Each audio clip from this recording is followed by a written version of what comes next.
Isang mabiyaya at may panibagong pag-asang umaga po sa ating lahat mga tagapanood. Ako po ang inyong lingkod, Tagapanood TV.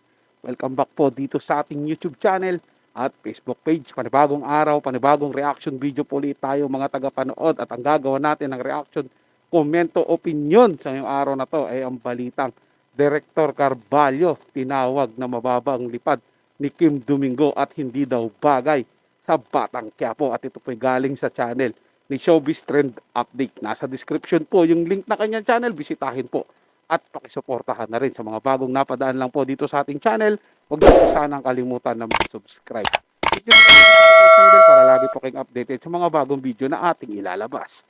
Share, like, and comment din po kayo mga tagapanood. Ating yung babasahin at pupusuan. Kaya naman, simulan na po natin ang ating reaction video sa araw na to mga tagapanood.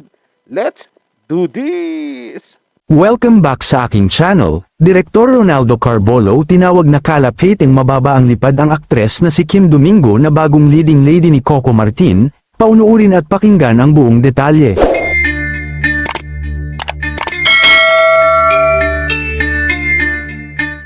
Marami na naman ngayon ang uminit ang ulo ng mga netizens sa mga naging patutsada ng direktor na si Ronaldo Carbolo sa aktres na si Kim Domingo na bagong leading lady ngayon ni Coco Martin sa FPJ Batang Quiapo ng Kapamilya Network. Hindi kasi naitago ni Direk Ronaldo Carbolo ang kanyang pagkadismaya matapos na mapalitan ni Kim Domingo si Ivana Alawi bilang bagong love interest ng FPJ Batang Quiapo star at direktor na si Coco Martin. Sa kanyang Facebook post, binatikos ni Direktor Ronaldo Carbolo si Kim Domingo at sinabi pa na ibinasura siya ng GMA Network. Banat pa ni Ronaldo kay Kim, sana kumuha man lang sila ng kapalit ni Ivana na maganda rin talaga at mahusay pang aktres, tulad nung pinalitan ni Ivana si Lovie Poe, talagang tinalbugan niya ang presence ni Lovie. Ayon pa sa kanya, hindi kailanman makakamit ni Kim ang anumang tagumpay sa kanyang karera. At hindi daw basta-basta na babae na mababa ang lipad, na isinuka ng kanyang former station na ipinalit kay Ivana. Dagdag niya na tila mas umanghang pa ang mga salita, walang mangyayari sa career niya, lalo lang siyang magsasuffer into comparison with Ivana. Aniya pa, sana sapat na sa cast yung isang babaeng mababa ang lipad na wala rin acting, na naglandi sa basketball player at nagtangkang wasakin ang pamilya nito. Hindi na natin pababanggitin ang iba pang sinabi ni Carbolo dahil sobrang below the belt na ito. Samantala, maraming netizens naman ang sumabog sa galit sa direktor na si Ronaldo at halos isumpa na nila ito dahil sa sobrang sama na lumalabas sa bibig niya, na ayon pa sa mga netizens na tila walang pinag-aralan ang direktor at walang kinatandaan dahil sa sobrang bastos at pangit na pag-uugali. Pati ang mga fans ng Batang Quiapo ay sobra-sobra din ang galit sa direktor dahil sa pagyuyurak nito sa pagkatao ni Kim Domingo. Well, kaya natin ginamit ang words na babaeng kalapati na mababa ang lipad dahil ang word na ginamit ni Ronaldo ay masyadong masakit. Matatandaan naman na hindi ito ang unang beses na nagsalita ng masasakit na salita si Ronaldo Carbolo, dahil matatandaan din na pinintasan nito ang nanalong Miss Universe Philippines na si Chelsea Manalo dahil sa maitim na kulay nito. Matatandaan din na inulan siya ng batikos dito ng mga netizens at halos below the belt din ang sinasabi sa kanya dahil sa bastos nitong bunganga. Sa kasalukuyan ay wala pang pahayag si Kim laban sa mga masasakit na salita na sinabi sa kanya ng direktor na si Ronaldo. Kayo mga ka-showbiz, anong masasabi nyo sa ating showbiz topic ngayon?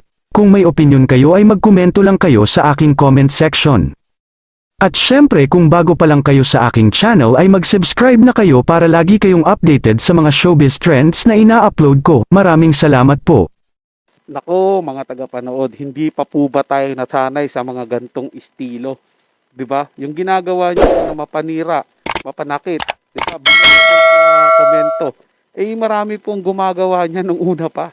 Lalong-lalo na po kung matatandaan natin itong si Rendon Labrador mga tagapanood, 'di ba? Kung gaano niya tirahin ng Batang Quiapo noon hanggang sa nanahimik na lang siya dahil hindi naman umangat yung kasikatan niya. Ngayon itong direktor naman nito, iba din ang atake niya mga tagapanood. Dalawa lang ang gusto niyan. Yung isa is mapansin ni Coco Martin na makapasok din siya, maging director din siya, maging part din siya ng Batang Quiapo. Ipangalawa dyan is yung mapansin siya ng mga tao, ng netizen para mas umangat yung kanyang social media. Mas makilala. Siyempre pag nakilala ka nga naman dyan, paldo ka, tiba-tiba ka. At pag sumikat ka mga tagapanood, baka maraming proyekto ang papasok sa'yo. 'Di ba? Kasi nga good or bad o good or bad, bad tuloy, bad, still publicity pa rin po 'yan mga tagapanood. Minamarket niya 'yung sarili niya rito. Abot ko na po 'to 'yung tao na 'to, ganito mga tagapanood eh. Masyadong maepal sa social media. Masasakit na salita ang mga sinasabi dun sa mga nananalo, sa mga nagba-viral. 'Di ba? Nakikisawsaw siya ron. So ano po ba ibig sabihin ng mga tagapanood? Ba? Nagpapapansin din po siya para makilala. 'Di ba? Umingay yung kanyang pangalan. Pag umingay nga yung pangalan niya mga tagapanood, siyempre papaldo yan sa kanyang social media. At ang ano niyan, tupalo niyan is yung may mga kukuha na sa kanyang proyekto. Kasi siyempre sikat po siya mga tagapanood eh. Tatangkilikin ang gagawin niyan. Titingnan na magaling bang director to. Tignan nga natin kung anong klaseng tao to. 'Di ba? Eh di nakuha niya po yung gusto niya. Tsaka saan nga pala director tong Carvalho? Caballo, tong tao na to mga tagapanood. Comment niyo po sa baba para pakitulungan po ako mga tagapanood kung saan po director tong tao na to kasi sinasabi po director daw po eh, 'di ba? Kasi kung director siya at nakikita niya na ganun si Kim Domingo para sa kanya, eh parang napakahusay naman ata na ano to, na director at ang baba ng pagtingin niya sa isang artista na gusto lang patunayan yung sarili niya, 'di ba po mga tagapanood? Pero ang mas mainam po sana dito sa part ni Kim Domingo, eh wag po siyang manahimik lang. Kung below the belt na ang sinasabi ng tao na to, demanda niya po. Karapatan niya bilang tao, bilang babae.